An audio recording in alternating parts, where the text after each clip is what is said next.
When I was younger, my grandfather was a pretty well-known Baptist minister in the downriver area. Those are my earliest memories of being in church and hearing the gospel and being around Christian people.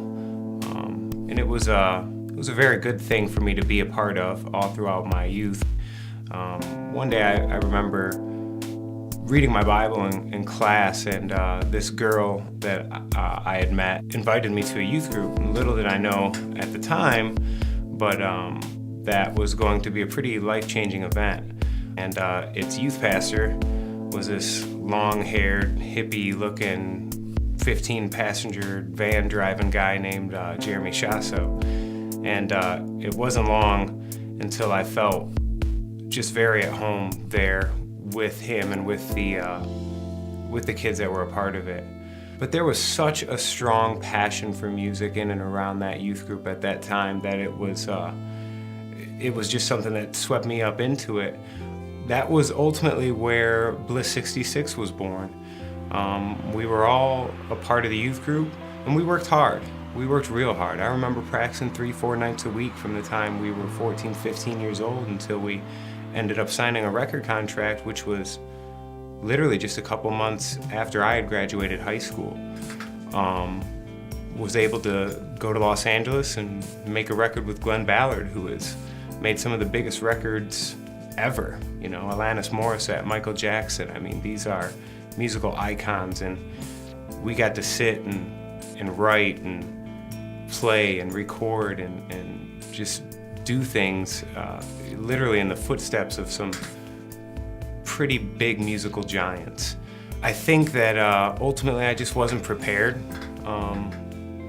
for what a life on the road with a little bit of money in my pocket was gonna expose me to. And temptation proved to be too much. Maybe 2 years after the Bliss record came out, that we weren't even a band anymore. And relationships that were once real strong and very rooted in love and in truth, like we had all grown up to appreciate, had just fallen by the wayside. Music was still there. I ended up joining another band called Paper Street Saints with a couple of other notable local musicians who had done some things in previous bands as well. Ultimately, it wasn't until the summer of 2006 that I had my son, Aslan. I just knew at that point in time that it really, really wasn't about me anymore. And I renewed my commitment to God. Around the same time, I started to notice that my desires were changing. It wasn't so much about me anymore, as much as it was about him and about trying to build a family and trying to do the right thing to leave a legacy behind. Around this time, I had started coming back to Metro, came to a couple services, and I noticed this guitar player, who I later found out to be Marty Yount, on stage, just really, really blowing me away with some of the playing that I saw up there. So after getting a formal introduction to Marty through some mutual friends, it wasn't long after that I passed along some material to him and looked to start recording some new music. Ultimately, this became what is now Half-Light Music. Over time, between the years 2009, 2010, 2011, started becoming more of a regular fixture at Metro. God had a plan, and he just kept pulling and tugging at my heart. And to see people on stage that I could just tell all had different backgrounds, singing with a passion to a God that loves us all unconditionally, was something that really affected me.